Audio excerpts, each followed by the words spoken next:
Welcome to Conversations. I'm Muqtedar Khan, your host, and today I'm going to talk to you about a rather troubling development that I'm sure a lot of you are already familiar with it. The protests, the anti-immigration protests that you might have seen and that have been taking place in Australia, especially Sydney, Melbourne, and other cities. It was a nationwide anti-immigration protest that was held in Australia. So I want to talk to you about those protests and what they really mean. Because even though apparently I was a bit surprised when I went and actually looked at them, they are not just anti immigrant protests, they are actually targeting Indians. And that was a bit troubling to say the least. So Indians seem to be the target of the protests from Australians who are protesting immigrants. So you can look at some of these protests in the videos of the protests. I will show them to you. But look at these images that are coming out of Australia. Thousands and thousands of people have marched out there. Uh, Australia is a very small country, and so for 20, 30,000, 10,000 people turning up out in small cities is also a very big deal. So this whole issue of protesters coming out in Australia was to me quite surprising, because at some point, in some ways, you do see that the Australians are uh, behaving in a way which is quite optimistic and positive towards immigrants. There was a massive protest in Sydney a couple of weeks ago, seeking to defend the creation of a Palestinian state. That was massive. And so there is this huge issue, with what is going to happen as far as immigration in the Western countries are concerned. There is no doubt that there is a very strong anti-immigration wave going on all over Europe for the past few years. For example, the Brexit movement, which essentially uh, uh, UK left European Union after a massive referendum, etc., uh, creating a huge, shall we say, disturbance in the British economy, and it hasn't yet recovered from Brexit. That was also because of anti-immigration. But until now, most of the anti-immigration sentiment in the Western countries, especially in Europe, it was primarily against Muslims and North Africans. So the anti-immigration wave was against Muslims who were coming from the Middle East, from South Asia, even North Africa. Many of them who've been there for generations, because many of the European countries colonized these people. So Algerians have been living there for more than 100 years. Libyans have been living in Italy for more than 100 years. So there have been lots and lots of Muslim and North African immigrants living in various European countries for close to 100 years now. And so suddenly we find, with the declining population of white people in Europe, the rise of Islam, and now that same anger that was, oh, we are losing our culture, we are losing our civilization, there are too many immigrants here. They're not just taking our job, but they're actually changing the identity and destiny of our nations. So this existential fear of the Western countries was driving and a lot of anger towards primarily Muslims. Sad to say that many Indians also started playing that game and spreading hatred towards Muslims, especially in England and Europe. So you can see Indian lots and lots of BJP IT cell type of people, Hindutva activists, promoting anti-Muslim and Islamophobic rhetoric in Europe, echoing rhetoric. Like, for example, every time Elon Musk would say something Islamic, anti-Muslim, then that would be, reverberating to the Indian ecosystem. And a lot of lies were also generated in the Indian social media, which was then transferred to Europe. So until now, primarily the anti-immigrant sentiment in Europe was targeting Muslims and North Africans. And in the US, it is primarily anti-Mexican, anti-South American. So it is anti-Hispanic primarily. And so so we have witnessed this a long time. Even in the time of Obama, there was. That's why we call President Barack Obama as the deporter in chief. So you can see that these kind of protests have been happening in the West for quite a bit. So once you see these images in Australia, it has come as quite a bit of a surprise because Australia has a huge, gigantic continent. It is bigger than the United States in area, and its population is what, about maximum 40 million people or less. So they can literally they could take a billion people and still not run out of space. But this sudden anger towards immigrants is because of the relative decline of the white Anglo Anglo population. Basically, white Christians are not producing enough. The fertility rates are low, so that anger is there. If you look at some of the protests in Sydney and Melbourne, there's a lot of anti-Muslim, anti-Jewish, and racist rhetoric also. But primarily, what is happening is that it is coming, focusing on India a lot.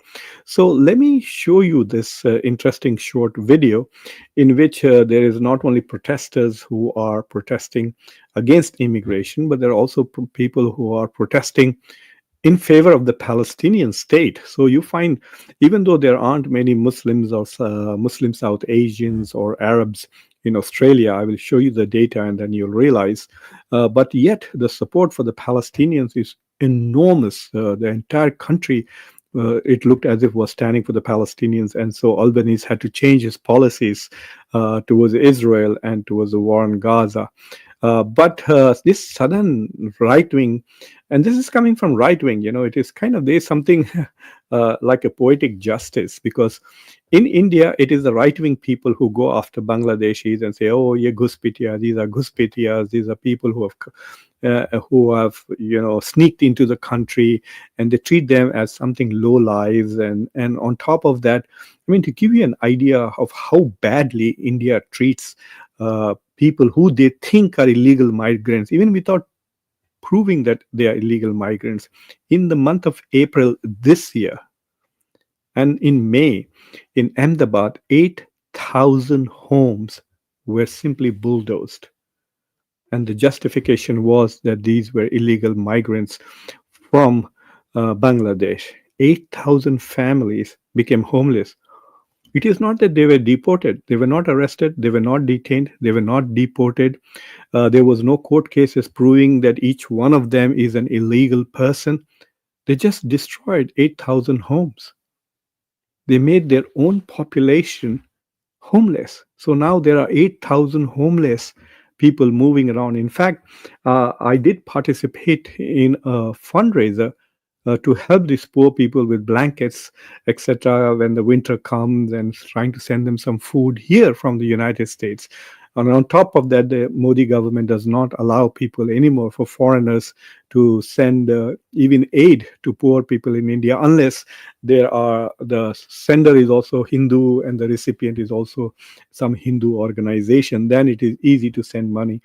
But if you're a Muslim or a Sikh and you're trying to send money to help people whose homes have been destroyed, in America, we have about 700,000, 7 lakh Indians who are here illegally and who have, basically, they are Guspitias. Some Indians are so desperate that they are leaving their children, small children, on the border and running away, hoping that the US government will take their children and then send them to foster homes or to their relatives who are already here in the US. So this whole thing is getting globally. There's a tremendous anti-immigration sentiment as people become more and more nationalistic. Nationalism brings out the worst in people. That's why there's this famous quote you must have heard, that patriotism is the last refuge of the scoundrels, because that allows them, it justifies them to do lots of horrible things. Look at this protest, for example.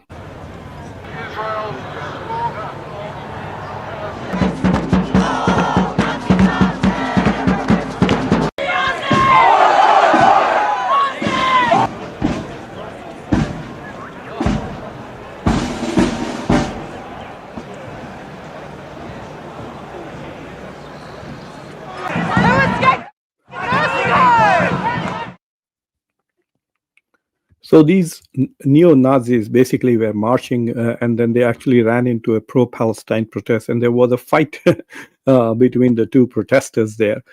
So this is a very strange. Uh, uh, uh, so it is a very interesting issue that is going on there, and it is a bit ironic, shall we say, or poetic justice, because in India, these kind of things are done by the right wing people in India. The Indian Nazis are the ones who go after illegal immigrants. They are the ones who go after the minorities. The only thing that they do is that they take the time off to watch Khanversations. As you can see from the comments, uh, they just love to watch my shows. It's like a self-hating, masochistic personalities, I think, that they love to come and watch here, because I have nothing nice to say about these people. They are Nazis, they are nasty, racist people, and they bring out the worst, and they make their own countries look extremely horrible, because many of these people who have gone to these countries were invited. You have no idea, when I was in the third year of my engineering and the fourth year of my engineering, every week I would get this big stack of admissions and invitations from American universities to apply. And even when I went to business school, while I was doing my MBA, I was getting at my home. I think they got my home address because I was a member of the British Library and I used to check out books from the British Library. So I used to get lots and lots of universities telling me about how wonderful life was in the United States and that they would give me full scholarship. And they did. And my life, alhamdulillah, is wonderful. So we came here more or less at the invitation of these countries who promised us good lives. And now suddenly there is that they are turning on that, and most of the people who are just turning are right wing people, very nasty, very racist, very low morality.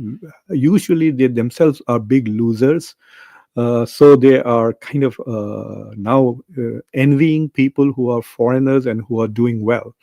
So there is a lot of this thing going. They themselves are not doing well. They are not very well educated. We are, the world is moving towards a knowledge-based economy. So you can't just be a mechanic or a farmer or anything and do well in this world. So like one person who develops a software program can become a billionaire within a few years, but no farmer is ever going to become a billionaire that quickly. So there is a lot of this resentment at the relative growth of immigrants, at the relative success of immigrants. And so these things are happening. But they're also now beginning to target Indians in particular. And that is what I want to talk about a little bit more and show you some data as to why perhaps they are. So let's talk first about just Australia, because this is happening in the context of Australia. So in Australia, if you look at the top countries of birth as of mid 2024, I couldn't find more latest data. 1 million people are from England. These are people who were born in England and are now living in Australia. I don't know what their legal status is. They could be residents, they could be citizens, they could be visitors, they could be part-timers who are coming there to play cricket in Big Bash and then go back. Whatever it is, there are 1 million uh, British people. But you must also realize that many of these immigrants could be there for 30, 40 years, or they could be children of parents. In fact, most Australians at some point or the other came from England. So so right now, the biggest source of immigrants is England. But the difference is that they are Christian and they are white mostly, and they easily assimilate in Australian culture. They have the same tastes in cuisine, they have the same taste in sports, etc. The second biggest nationality of people are Indians, 916,000. And then you have the Chinese, which are about 700,000. And then you can see New Zealand, Philippines, Vietnam, South Africa, Nepal, Malaysia, and Sri Lanka. So one thing that you can see outright is that there are very few Muslim countries from where immigrants are coming to Australia. So as many Indians are trying to portray that this anti-immigration sentiment is anti-Muslim sentiment, that is not the case in the case of Australia, because the top 10 countries from where immigrants are coming are not Muslim countries except Malaysia. And most of the Malaysians who have migrated to Australia are the Chinese Malaysians, not necessarily the Muslim. The Malays have not gone there. Malaysia is composed of three big ethnicities. You have the Malays, who are all Muslims. Then you have the Chinese, who are either Muslim or Christian or Buddhist. And then you have Indians, who are mostly Tamil and Hindu. And Indians are about 10%, I think, in Malaysia. And then you have the Chinese Americans and the Chinese Malaysians, and Malay Malays are about 65%. So most of the Asian immigrants are from India, China, Philippines, Vietnam, Nepal, and Malaysia, and Sri Lanka. So a lot of South Asians, really. There are no Pakistanis, interestingly, at least in the top 10. So this sentiment is focusing really on India, because in the last 5 years, the biggest source of immigration to Australia was Indian. And it's not just legal migration. There are lots and lots of students who are coming back and staying. And there are a lot of donkeys. If you may have seen the movie Donkey with Shah Rukh Khan, shows how India has developed all these pathways to illegal migration to the West.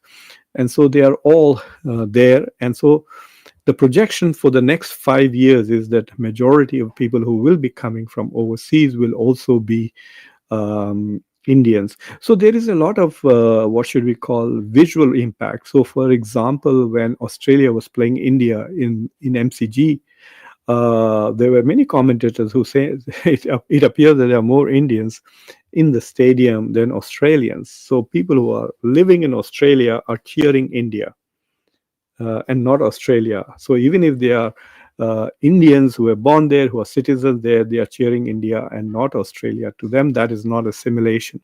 So that is a new sentiment that has risen in Australia. It has been a bit old in the US, and it usually targets essentially Mexicans and Latinos, but now it's beginning to target Asians, because Asians are the biggest source of migrants. So you can see that India, in going forward, India is going to be a major source. Indians are going there in the thousands. They're going there as students for finding work visas and illegally. I find it very interesting. I migrated out of India for several reasons. I migrated because the Babri Masjid was destroyed. I could not bear that. I also migrated because as a Muslim, I felt at that time that I was not being given the same equal status in India that others were getting. And so America promised me a better democracy, more meritocracy. And yes, for example, when I applied to engineering, there was absolutely no reservation for me. I looked at the applications and said, oh my God, 50% of the seats were all reserved for Hindus. So as a Muslim, I would only have a chance to get into the next 50% of the seats. So for me, I felt that I was being discriminated for my religious identity. That was the reason why I left India. But now I find it amusing that there's so much of strong pro-India Hindu nationalists. People come here, and you should see the comments that they make here. If you read their comments, you would believe that India is the most powerful country on earth. India is the richest country on earth. India is the best democracy on earth, and Hindu nationalists are the best people on earth. But usually they are the worst. They make the worst comments. And what is special about these Hindu nationalists are they don't want to live in India. Even Modi's Gujarati people, most of the illegal immigrants to America are from Gujarat. They spend about 85 lakh rupees to come here as illegal immigrants. Can you imagine that? Spending $100,000 to come to America and be an illegal person, to be a Guspitia? They must be rich in India to have that much money. They can't be borrowing money. They must be selling assets or businesses, or they have savings. And they are coming here in large numbers. They are still coming, even though there's massive control on the borders, etc. So they are coming in many ways across the border. They fly in on visas and overstay. If you remember, Suella Beverman, who was the Home Secretary under Rishi Sunak, she had exposed the data that Indians are the people who overstay. It's not just even poor Indians who have no future in India who are running away. Even rich Indians don't want to live in India. Look at Virat Kohli now. His career is over. Where does he want to live? He wants to live in London. So it's like that. A lot of rich people are moving either to Dubai or to London or to US. And I guarantee you, when the golden card comes out, the golden visa card that Donald Trump is going to issue, which people will have to pay $5 million to get basically a green card in the US, I'm willing to bet Indians will be in the top two at least coming to the US, if not the most. So most rich Indians will buy the American green card, in spite of all the hate towards America and all the rubbish that you are seeing on the social media, which is anti-Trump, anti-America. America is going to go down. America is finished. All that rubbish, and you will see that Indians will be one of them. Right now, look at the amount of people who are moving to Dubai. And they're moving their money to Australia. This year, I think 3,000 millionaires are going to leave India, Indian millionaires. 2 years ago, you can Google this, information is out there, 5,000 Indian millionaires left India. And for some reason, they went to UK, or they're coming to the US, or Australia is the biggest magnet. But after this racism display with all the neo-Nazis who are coming out, I think more people will hesitate to migrate to Australia, and they will think more of going to Spain and Portugal and Ireland before people there also become angry and hateful. So these are the top 10 countries. And I also wanted to tell you that if you look at the data for, I'll just quickly run that to you. You can always Google the information, but I'll just give it to you. So if you look at the top if you look at Australia, the Australian population is not very big, and especially after pandemic, there has been a spurt of lots and lots of people migrating. So a high proportion of foreign-born residents in Australia is now 31.5%. So, for example, 1 out of 3 Australians was not born in Australia today. And apparently, this is the highest since 1892. Since 1892, this is the highest that 1/3 of the population is born overseas. Migration is beginning to slow down. They said the net overseas migration in 2023 was 446,000.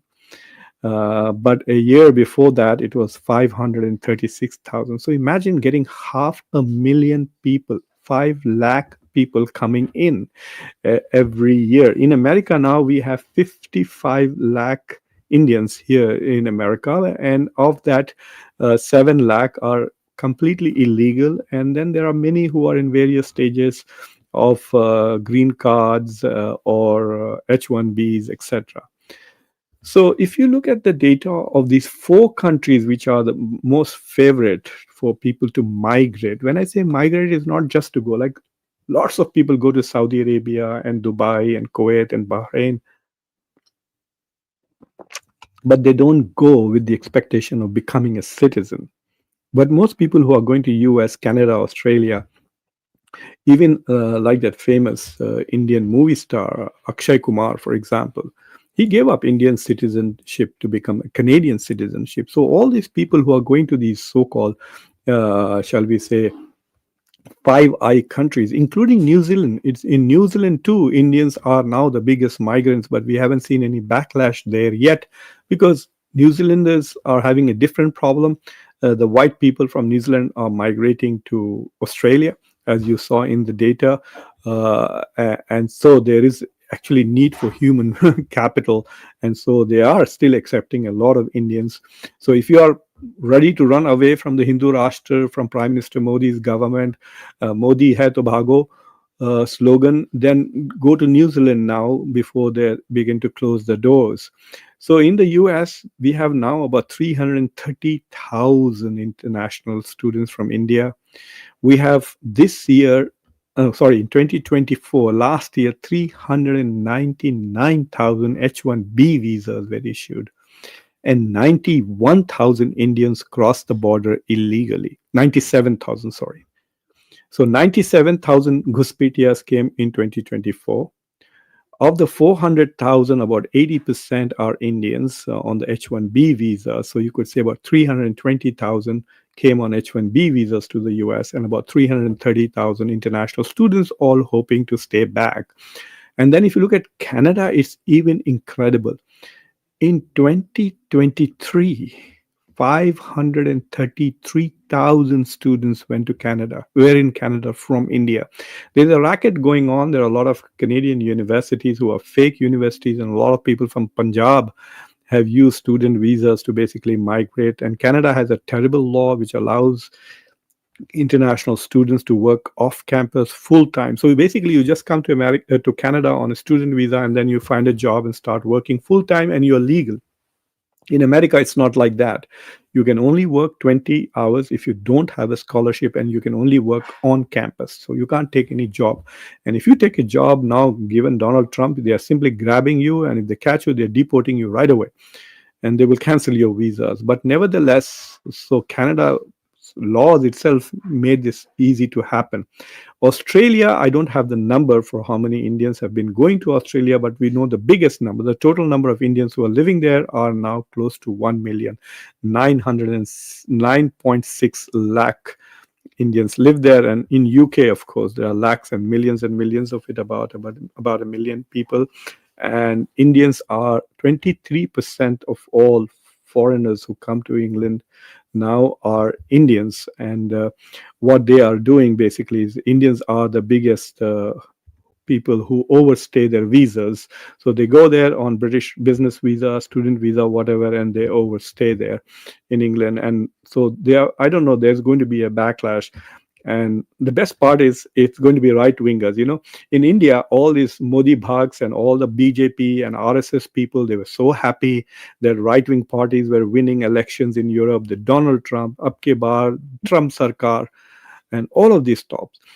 If you look at Laura Loomer, who is on X on Twitter, go and see Laura Loomer's tweets about Indians after Donald Trump said that India was trying to offer 0% tariffs on goods, but it's too late now. He sent that Truth Social post. He made it, I think, yesterday in the morning. I talked about it in my other shows.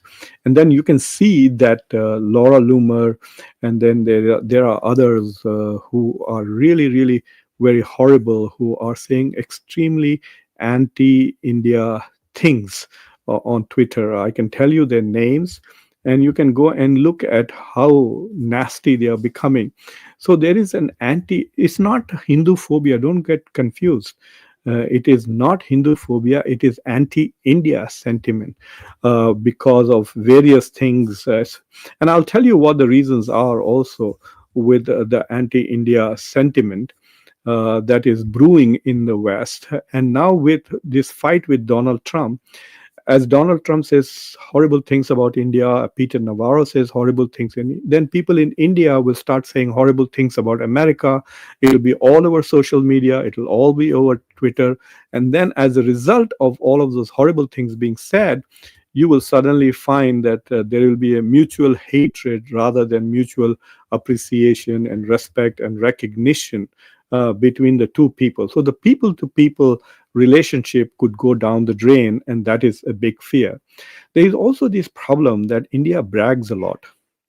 I find it so strange.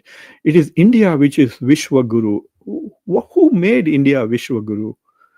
Where do Indians go to study? Not to India.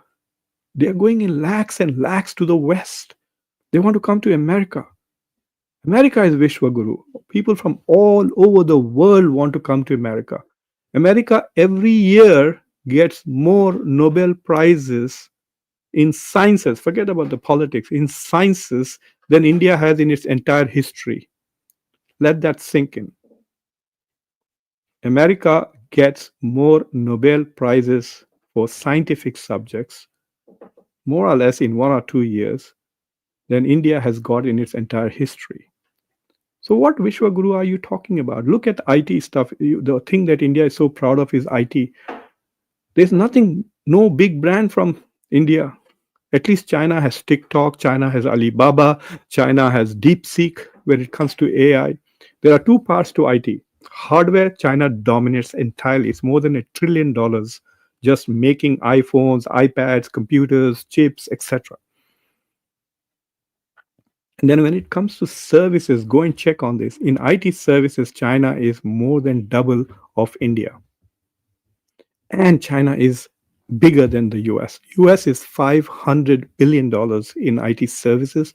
China is $600 billion in IT services.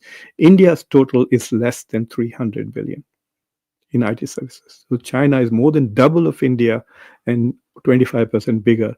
But the Chinese don't go around bragging and saying we are Vishwa Gurus, etc. Indians do that. Let me give you an example of how Indian immigrants have become so arrogant and how they talk when they are on work. So recently, someone interviewed an Indian woman who is in Japan and see how she was talking. And then you tell me how, if she said this in English, then if the Japanese understood that, then how the Japanese would feel and react about Indian immigrants. Listen to this. वो proud moment है ना, उन्होंने हमें इतने ऊपर पहुंचाया है, हम सब लोग यहाँ पे सेफली रह रहे हैं। जापान में वो पॉसिबल नहीं है वैसे, पर उनके कनेक्शंस की वजह से हम यहाँ सेफली हैं। वो इसीलिए ही पॉसिबल है कि हम यहाँ सेफ हैं। अदरवाइज मुझे नहीं लगता, क्योंकि जापानीज लोग भी हमें थोड़ा बहुत चलता ही है, पर हम उन्हीं की वजह से यहाँ हम safe. So this woman who's been living in Japan for 8 years, okay, safely, she's alive. You don't see that she's damaged. She obviously prefers to live in Japan. Otherwise, she can take the next flight home, which she has not done. And she's saying that she's not safe in Japan because Japanese people, you know how they are. What does she mean by Japanese people, how they are? And see, the only reason why she apparently is safe is because, oh, is because Prime Minister Modi has connections in Japan, apparently. I was so shocked when I saw this on Twitter. And you can see the long, full interview. She goes on and on. She talks about Modi as her father and whatever. So the point that I'm trying to make is that there has been a lot of rhetoric coming around from various aspects of India, where those who are also good. So it's not as if I'm not going to escape this anti-India hate when it starts. It will. In fact, I will suffer double. I will. I will be hated because I'm from India, and I will be hated because I'm a Muslim, and I also keep the Indian flag out there, even though. And I also get hate from Indians, so it's like a multiple. I'm like a magnet for hate. I'll be hated for being Muslim, hated for being Indian, and then hated from Indians because I'm a Muslim. Because that's all Indians these days are taught. The new meaning of Bharat is to hate Muslims and hate Islam. And then I will be hated by Indians because I'm an American. So this is like I'm glad that I probably will not be on this planet for more than maybe 10, 15 years, 20 years. I'll be happy. So there is some nasty stuff going on. It will need a lot of good diplomacy by the government. This government is incapable of good diplomacy. It keeps running from one country to another, then messes up there too. If you watch my show about how the Ministry of External Affairs of China got really, really upset with India just 3-4 days before Modi's meeting with Xi Jinping. And then Modi went to Japan. It talked about Quad, came to China, did not stay back for China's celebration of the 80th victory for independence from Japan. And then India is now with Taiwan, with China, with Japan, and also with RIC. So all these smart aleck kind of policies are beginning to backfire in a big way. And also the Indian government is more interested in protecting Modi than Indian national interests. So they want to protect BJP and the Hindu Rashtra and its control of Indian politics. So the Bihar election is more important than India's relations. So desperate that Modi, basically because Donald Trump now does not respect him, does not treat India well, Modi decided to run to China and Russia.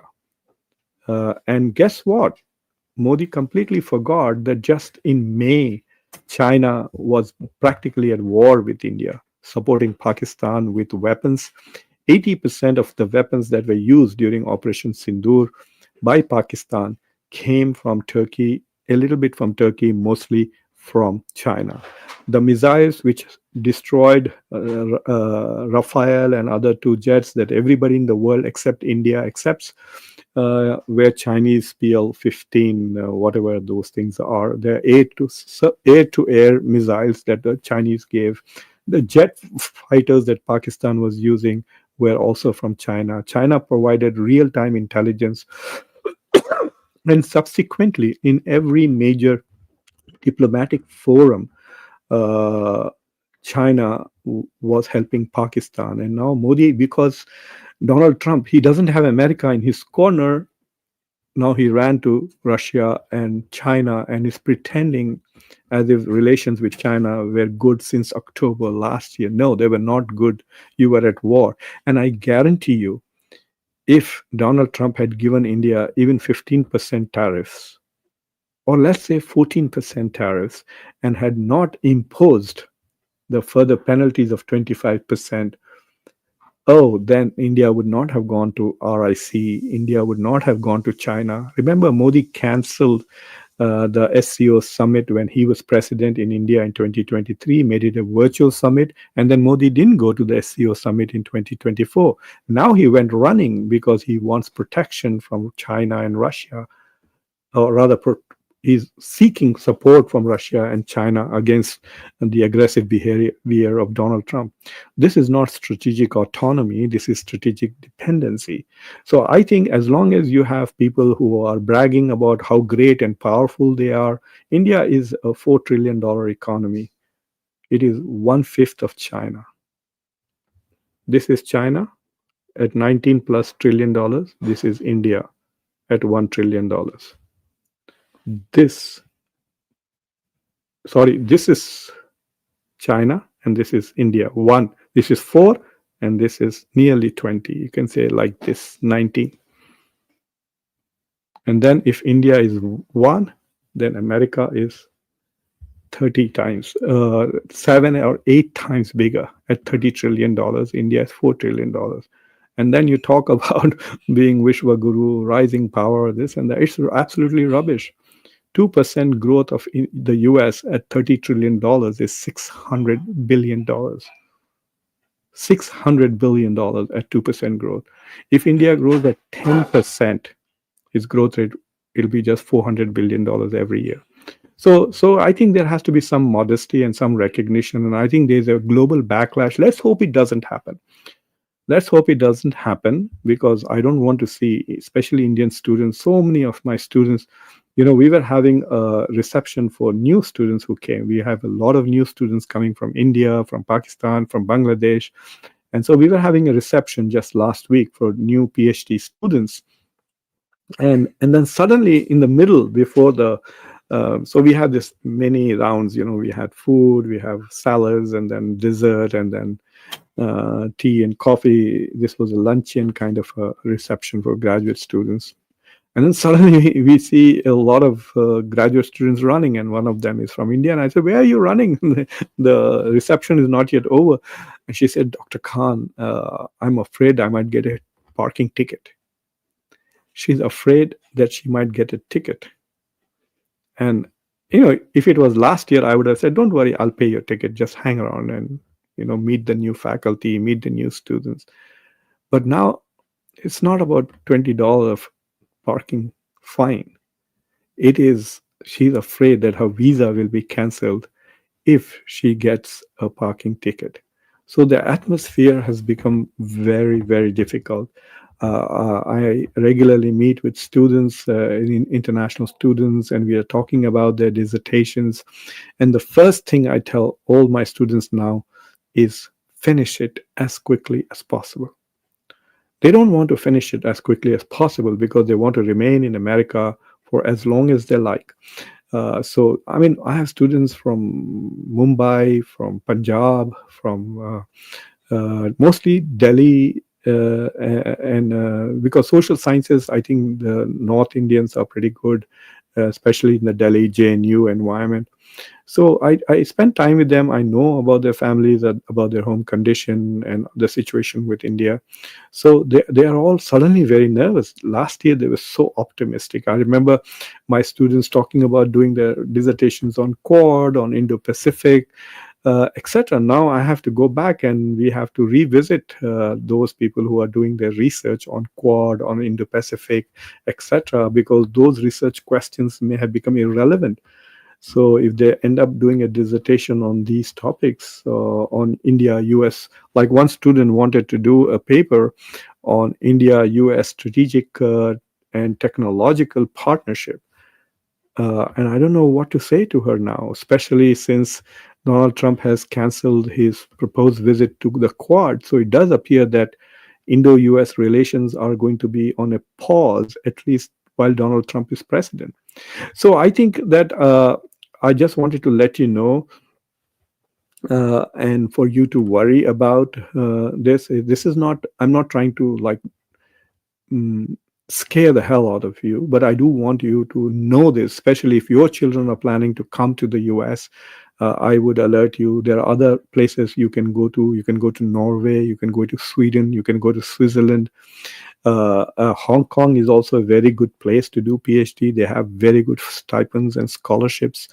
Uh, uh, Japan also has, but they take very small volumes. But the point is, if India is Vishwaguru, then why do you need to go to? Yes, I can understand if you got into Harvard or Stanford or the top universities like Oxford and Cambridge, but why go to obscure universities in the West? All these 300,000 students, you think they're studying in Ivy Leagues? No, they're not. I've had nieces from Hyderabad who have come here from India and they have studied in okay schools. I actually forgot the name of that university because it's not a major brand, right? So there are a lot of people who are coming even now. Yes, I have another nephew who just came and is going to study in Ivy League. Great for him because it has a global brand. But if you're going to Arizona State, for example, why would you want to study in Arizona State or Phoenix University?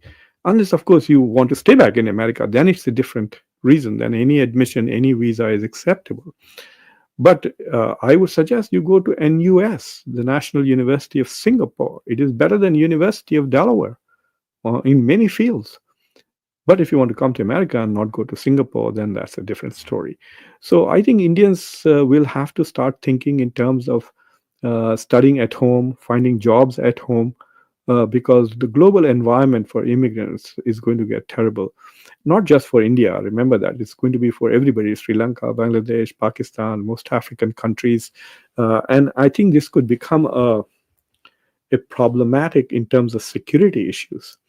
Uh, about a year ago, uh, so in the last 1 year, I went to several countries, uh, but I'm going to share two experiences. One uh, of Italy and the other in Spain. So nowadays, I'm a bit older, so well, I travel with my wife, and even if I go for a conference, we stay a little longer and we watch. So we took a train from Rome to Florence because the conference was in Florence. So we went early, stayed a few days in Rome. I did a show, couple of shows. For those of you who have access to my America, the mother of democracy has blocked my India global channel. So much for democracy in India. Anyway, so but I have another YouTube channel in India on which you are currently watching. So anyway, we took this train from Rome to Florence, and when we got down at Florence railway station, there were like hundreds and hundreds of Africans just sitting there. And obviously, I was curious, but I thought it would be rude to go and ask people and say, why are all Africans? And they'll say, oh my God, you're racist. Just because we are black, you're asking this question. Would you have asked this question if there were 200 white people sitting here?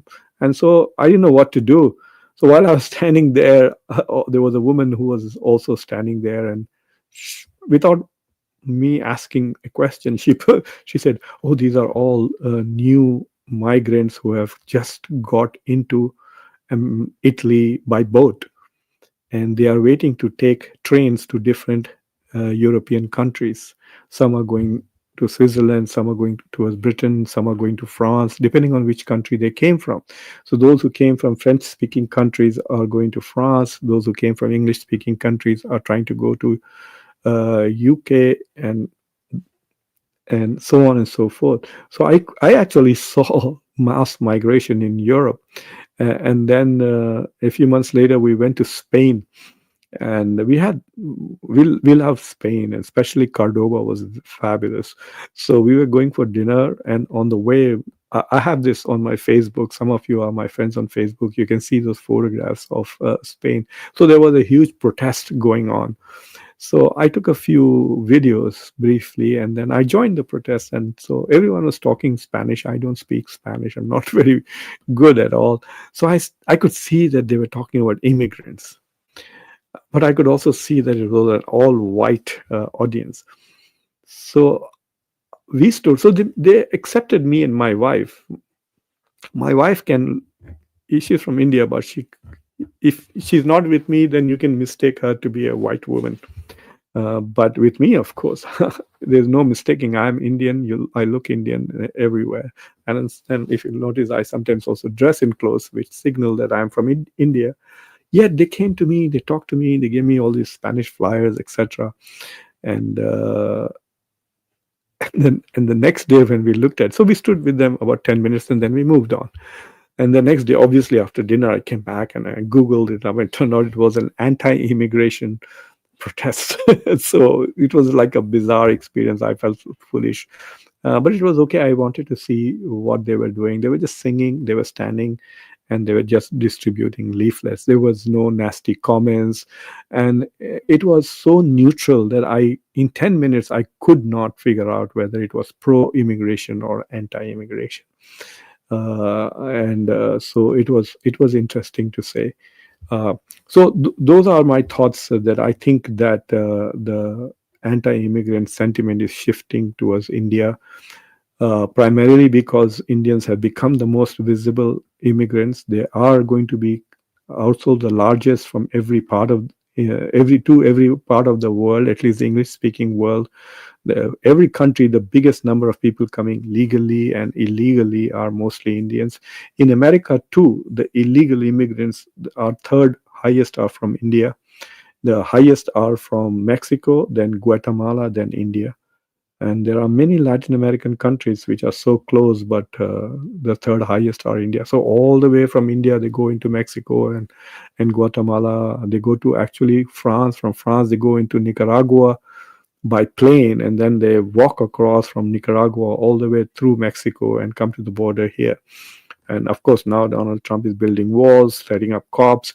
So the other way in which they are coming is they're coming on student visas. They're coming on through Canada, and they're also coming mostly on tourist or business visas, and then not going back. All right, so that's all I have to say. This is just the beginning, I think, and things are going to get worse and worse and worse until the economies in Western countries stabilizes.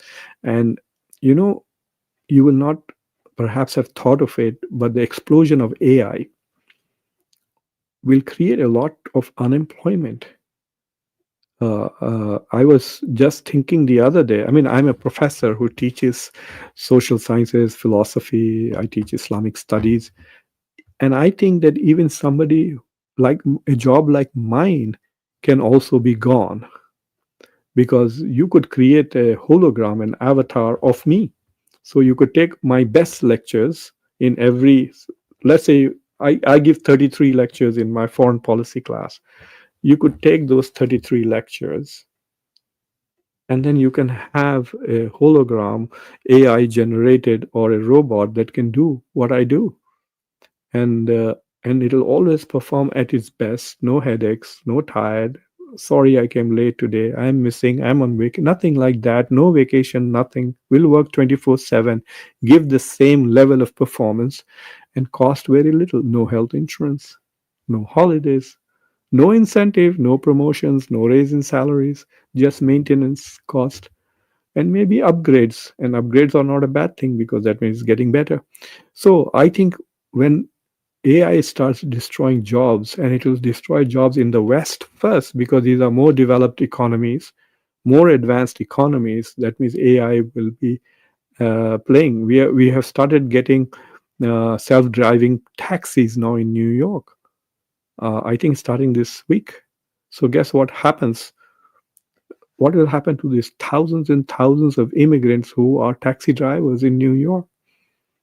So I think the advent of AI in Western societies is going to destroy many jobs, which often immigrants do. And so there will be more backlash because there will be lesser jobs until everybody adjusts to the new AI dominated world where people will find ways to survive as it happened. Like, for example, the reason why Donald Trump won is because there is a large segment of Americans who did not adjust to the globalized economy.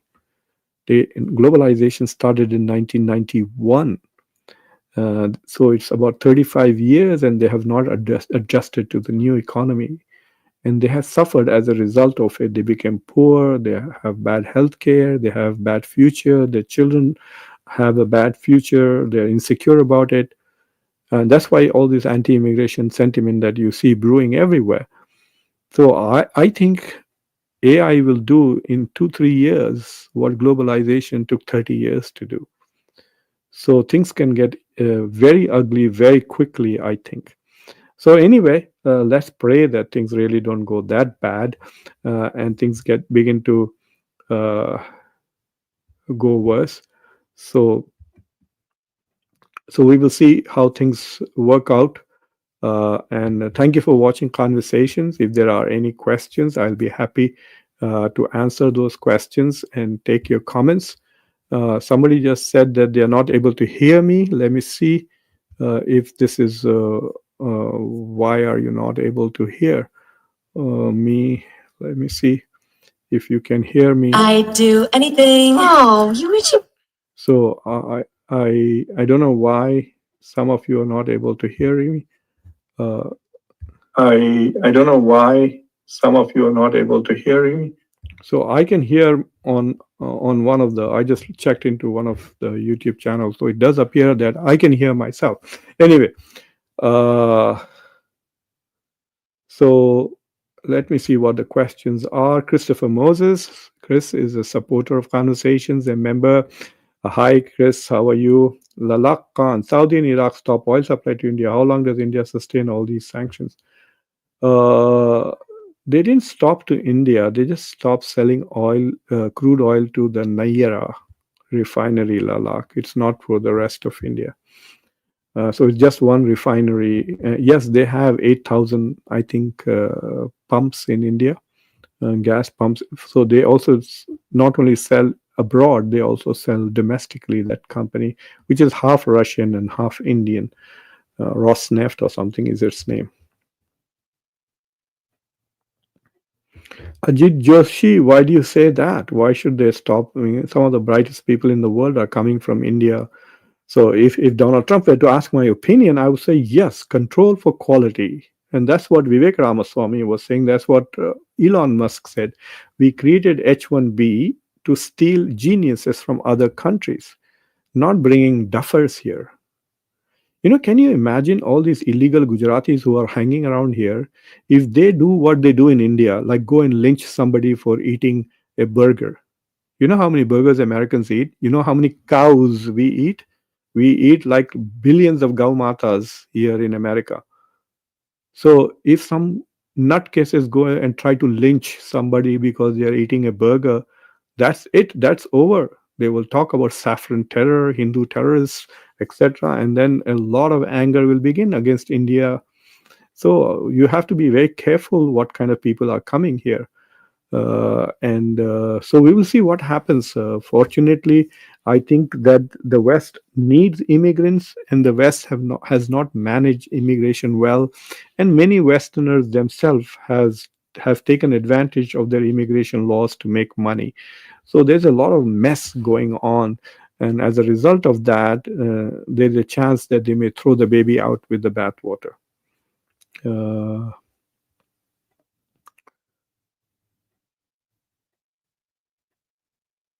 Sanjeet, the Indians are also very poor, bhai. There are many Indians who are poorer than the sub-Saharan Africa from the Bimaru states, like from most of the Hindi belt, Adityanath Yogi supporters in Uttar Pradesh, in Bihar, in Jharkhand, some parts of MP. These are all very, very poor people. They are poorer than Pakistanis in terms of per capita GDP. They are poorer than sub-Saharan Africa. If you remember, when Israel started hiring people to replace the Palestinians from Gaza, there were hundreds of thousands of Indians lining to go and work in Israel, even during the war. And I saw interviews of some Indians who were applying, masons, builders, bricklayers who were looking for jobs in Israel, and some of them were asked the question, "Aren't you afraid of the war?" So the answer was heartbreaking. One of them said, "We will die of hunger here because we don't have jobs. At least there's hope there that we'll have a job and maybe we'll survive long enough to send some money back home." My heart broke when I heard that, and I mean, there's a reason why Modi brags about sending free ration to 800 million people. You know, so there are poor people in India too, not just in Africa, and there are some African countries which are very, very rich. Zeno, no, no, not at all.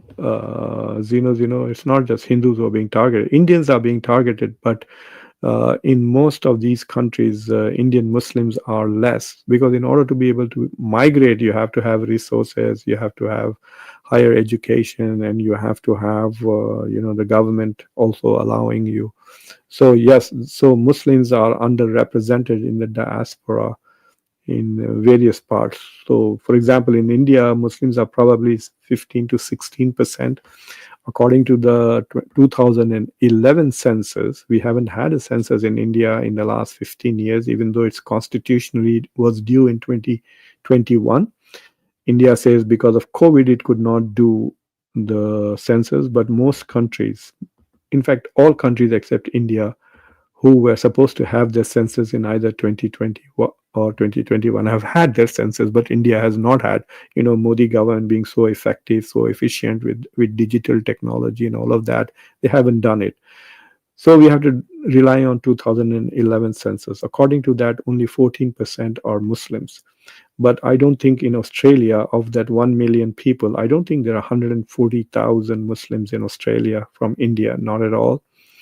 And I don't think that Muslims in North America. So there are about 55 lakhs or 5 million Indians here, and so 14% of that would be like what, 7 lakhs. I don't think that there are 7 lakh. That 700,000 Indian Muslims. No, there may be 400,000 Indian Muslims. So less than, about 8% of, I think 8 or less than 10% of the Indian diaspora in the West is Indian Muslims. In the Gulf, yes, there might be more Muslims in the Gulf, but they are not immigrants. They are just guest workers.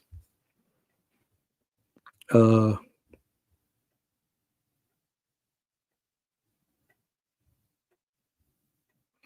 yes, Nick, you're perfectly accurate. In fact, one of the things that they are screaming is that in the next 5 years, there'll be like another million Indians coming, to at least a million. And from what you are saying, it would be 2.5 million. So there will be 3.5 times more than the British. And so they are really worried about their culture, especially since Indians are not assimilating at all. And they even pretend as if they are not Australians. Like, for example, uh, in India, they expect me not to be an American. They expect me to be loyal to India. So there's all this hue and cry in India as to why the Indian diaspora is quiet. I'm critical of, I did lots of shows critical of Trump, and I also did lots of shows critical of Peter Navarro. But my criticism also comes as an American and not just as a person of Indian origin. So there is this issue. I remember that in India, when Muslims used to cheer Pakistan, in the 1980s, that used to happen. There was all this hue and cry about how Indians are like not loyal to their country. And now, if you look in Australia, in England, in America, when America was playing India in the Test match, Indian Americans were cheering India. In Britain, when India plays England in England, Indians are cheering Indian Brits who are second, even third generation, are cheering India and not the country whose citizens they are and they have sown to be. And those who are born there, even Australia, you can see that, and it is appreciated. There was a video of Sardarji dancing when India was winning a match against UK, and it turned out that he was a British member of Parliament and a small, like junior minister also. It was very embarrassing for him. So yes, so that's a question that people have to ask. Okay, so there are a lot of hate mongers, unfortunately, and if you look at the social media these days, the most hateful people seem to be coming from India. A lot of nasty, especially with women, the comments that they make towards women commentators in media. Oh my God, it is not Vishwa Guru. It is awful, awful. Spiritual Guru is in an angry mood today. Uh, Vikram Sharma, namaskar to you, sir. If Russia is India's friend, then why don't Russian tourists come to India? Oh, sir, Matar, I asked, that's a very good question. I asked the other question. If you remember, in the olden days, in the Soviet days, what is his name? The Kapoor guy, I'm forgetting his name, the father of Shashi Kapoor. And he, Mera Juta Hai Japani, that song was so famous, and that movie Joker became so famous in the Soviet Union. So they were genuine. Look, this is a fake story. This whole talk about Russia being my friend is rubbish. Nobody studies Russian. Nobody wants to go to Russia. The other day, I was on a show with Rohit Sharma, and I asked Rohit, where are the CEOs of Microsoft and Google from? And he said, oh, from India. And I said, where is the head of FBI from? And he said, oh, from India. And so I asked him several such questions. Who's the dean of Harvard? He's from India. Who's the president of Carnegie Mellon University, one of the best computer science universities on earth? He's from India. I said, now give me three such names about Russia. Indians who are CEOs of Russian companies in Russia. Indians who are heads of important departments in Russia who are from India. Nothing, nothing, nothing. Just talk. It's absolutely talk that we are trusted friends. India is not a trusted friend. For the last 5 years, India has been moving away from Russia and buying weapons and stuff mostly from France and Israel and the US. And oh, Vikram Meena, this is what Indians were doing, combining themselves with Zionist and right-wing haters to spread hatred towards Islam and Muslims, especially in UK. And now that is coming back because you don't realize that people who hate are always haters. So all these right-wing conservatives, whether they are from India, whether they are from Australia, whether they are from UK, they are hateful people. They're usually losers. They're usually incompetent, not very well educated people. And so now their hatred is turning towards India. And you will see that the same hatred, the same Nazis who Indians were enjoying when they were going after Muslims, now you are seeing they are going after Indians. Balwan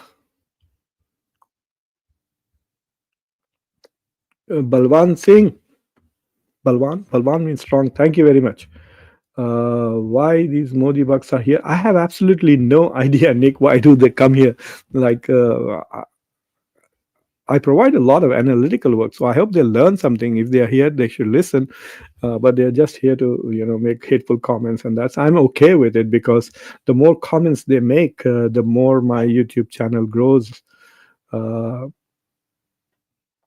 Oh, hormone quest. The right wingers in India are destroying everything. The right wingers in India are against India's constitution. They are against the founding fathers of India. They are against Gandhi. They are against Nehru. They are against also Baba Saheb Ambedkar. They are against the Indian constitution. They are the most anti-India people today. Are the right-wing Hindu nationalists in India because they want a different country from the country that India is today.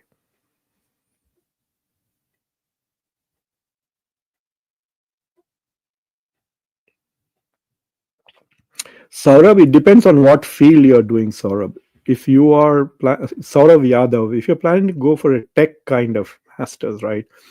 If you're going to say do computer science, mechanical engineering, or pharmacy or medicine, then I say go and keep your head low. Don't go to this stupid, oh, Modi ji aa gaye, now we will be safe in Australia. Those kind of, don't go to those kind of usage by the Indian embassy, etc., exploiting the diaspora. Just focus on your study, make yourself MVP. That is what. Get up every day and say, I will be the best cricketer today. So I'll be the, if you're going there to be a master student, be the best master student. Find yourself, focus on research. Don't look for jobs. Don't try to say, let me finish my MA quickly and get a job with some computer firm. No, become the Vishwa Guru that we want to talk about. So focus on research, try to convert the masters into PhD. Remember, if you're coming to America, you have a better chance of getting funding for a PhD than for masters. Remember that, because for PhD you are with us for 5 6 years and you will work, you will do research, you will grade, you will teach. So we like to fund you. But if you're coming for masters, you may run away in 3 semesters and get a good job and be gone. So why should we fund you? So don't worry about this, because then this will calm down. This is slowly brewing. It will take years and years for hatred in Australia to reach that level that you're seeing in Europe and UK in particular. But there are lots of horrible things happening in UK. You have riots between Indians and Pakistanis now in UK. So people are getting sick and tired of South Asians, but not so in Australia. uh, and uh, and there are also lots of good people. Don't forget that when the protest happened, they got into a big fight with Australians who were protesting the genocide in Gaza. Unlike Indians who never do that, there's no humanity left in India.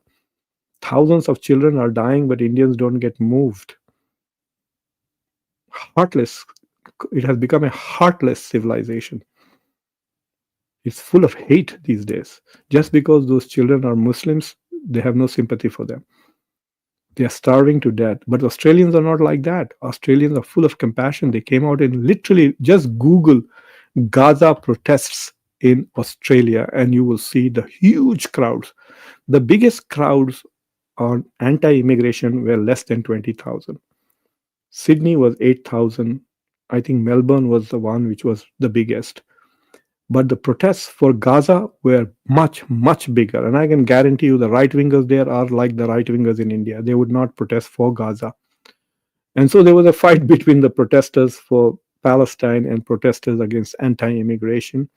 And also, so there are lots more good people in these countries, plus a lot of even conservative, educated people, business owners. They recognize that they do need talented people. Remember, unless you are banking on luck, that then I cannot say anything. You should go and consult your astrologer and he can tell you where your stars are. But other than that, for middle class people who have not inherited wealth, like you're not getting millions of dollars from your father and grandfather, then for people like us, there's only one rocket for upward mobility, and that is education. Any investment in education is not a waste. Even if you go to Australia, just don't borrow money, go on scholarship. If you go to Australia, try to finish the coursework very quickly, and God forbid, even if you're forced to leave, you have an Australian degree, it will give you an edge in India. And there are other places where you can go. You can go to Singapore, you can go to Malaysia, the economy is booming, Indonesia, Central Asia, everywhere. I travel everywhere and there are Indians everywhere. A few years ago, this is actually 15 years ago, I went to a small town called in Ireland. So I landed in Shannon and went to this town, small town, and reached there very late at night. There was nothing to eat. I went to sleep and I got up late.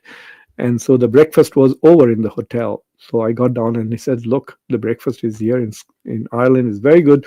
Just go across and there's a big breakfast place and you can have a great breakfast." So it was in Galway. The town is Galway in Ireland. So I went across, and believe it or not, the whole place was full of Indians, mostly Telugu speaking. Bago Nawa. So there were a lot of Telugu speaking people sitting there, and I was like amazed. I went and joined some of them, and I had just learned that Ireland has suddenly opened up investments for building all kinds of IT projects there for Europeans, and they needed engineers. And guess where they brought them from? They brought them all from India. I mean, this was the beginning days when Indian tech was beginning to go abroad, especially in US and Europe. So if you have knowledge and expertise, even if they don't like you, they don't like your skin, they don't like your accent, there are lots of problems. So for example, I don't know whether you know this, all rich Indians have two kitchens. They have a fabulous kitchen just for show. They don't cook there. They cook in the garage where they have another kitchen in the garage where they cook, because the Indian food smells so much that if you have closets in which you keep your jackets or clothes down, or if the food is being cooked and you come down and you're sitting there, then your clothes absorb the smell of Indian food, and it irritates a lot of others who are not used to the Indian food smell. I didn't realize that until 3 4 years in America, and then I could tell. I said, "Oh my God, this is smelling of Indian food." And so we are very careful constantly to make sure that so there are a lot of small things and big things which generate dislike, unhappiness, and it's not towards the individual, it is towards the class of people. So it kind of generates discriminatory feelings towards other people. So all that is happening, but if you are the smartest person in the room, smell of idli or smell of chicken doesn't matter. They need you. So work to become the MVP, whether you're in a company or a university, most valuable player in that place.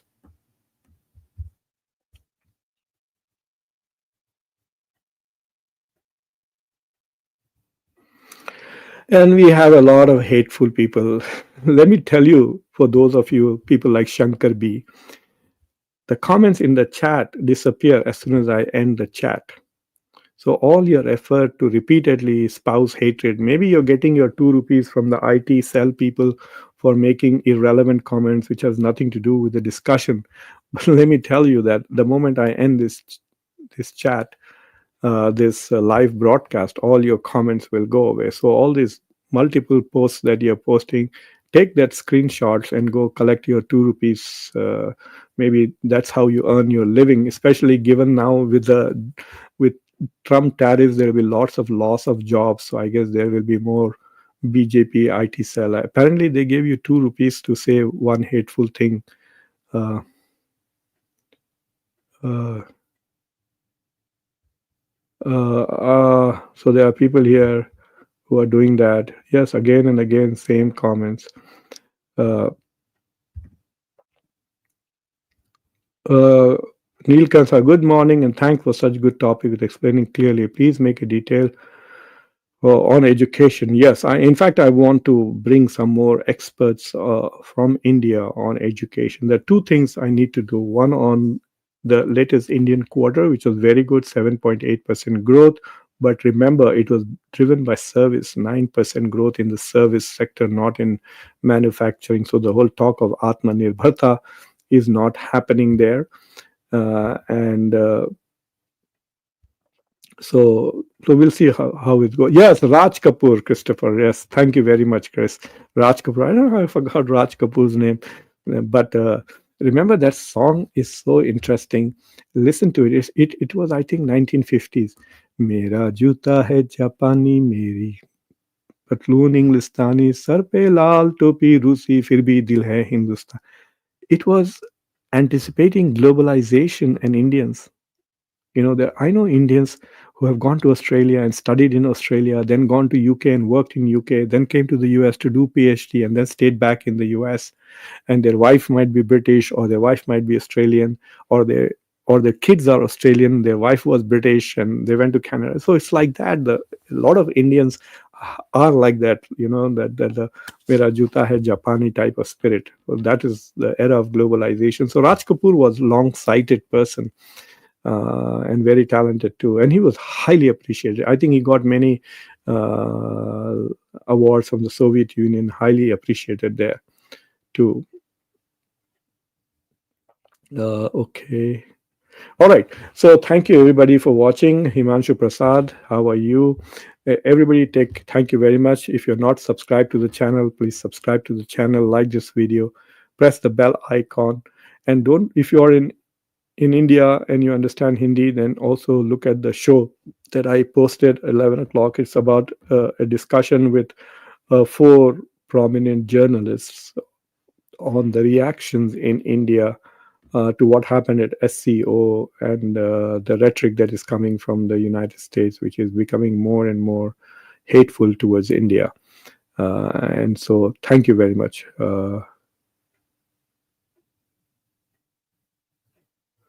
Oh my God, Himanshu, that would be very, very scary because I mean, I was about to end the show, but he's talking about 200% tariffs on the pharmaceuticals that come from India to the US. So let me give you an example. In terms of money, in terms of revenue, India's share of pharmaceuticals that are imported, not the total America's use, only the imported generic pharmaceuticals, are 6% in terms of revenue that comes from India. But in terms of volume, it is 47%, which means India is selling a lot of low cost generic medicine to the US, which means a lot of poor people are buying that and surviving on it. I take some blood pressure medicine, and I usually buy that from a place called CVS, and my insurance covers that. And I was having trouble.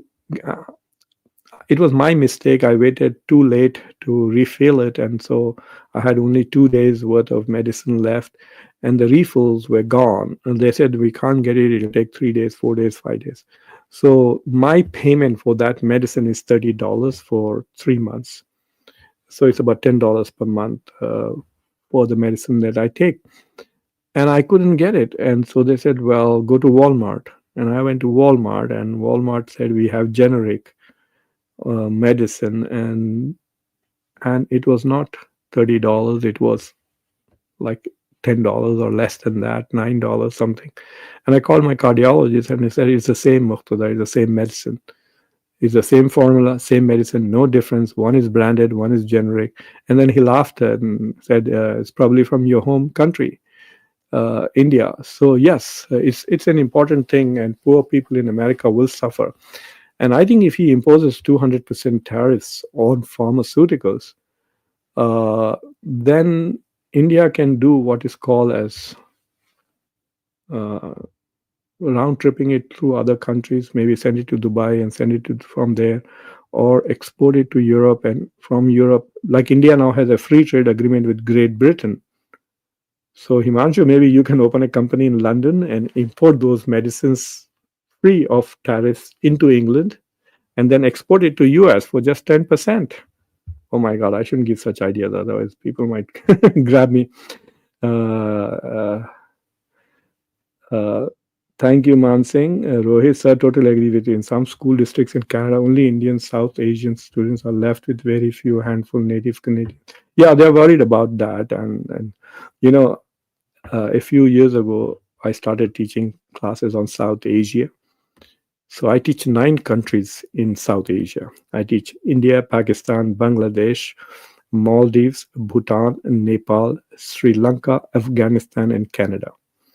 And my students have a laugh that we actually spend a whole day I mean, two classes a whole week studying Canada as a South Asian countries. And you'll be finding so fascinating. There is a Sikh Harley Davidson club of Sardarjis. There are like 200-300 of them. They ride motorcycles in Vancouver. So there is a motorcycle gang of Sikhs, which is very funny. Social. I have had students who have written papers on that gang. They're quite amused as to how, they don't wear helmets, they wear the turbans, and they are riding. There are lots and lots of Sardarjis in the British in the Canadian Parliament. I think there are 28 or something like that. So there are lots of people who write about Sikhs in Canada. Then there are also, other pockets like Mississauga and Toronto about which they write. These are like South Asian cities now, especially Toronto and Mississauga. Then there are people who write about Indian doctors, etc. So yes, Canada is kind of becoming a South Asian country.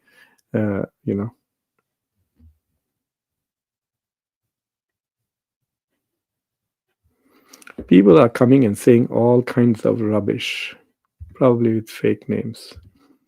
All right, thank you very much for watching. The reason I stopped was because Rohit is also a member of Khanversations, and I really, really appreciate that. Thank you for watching, and good night.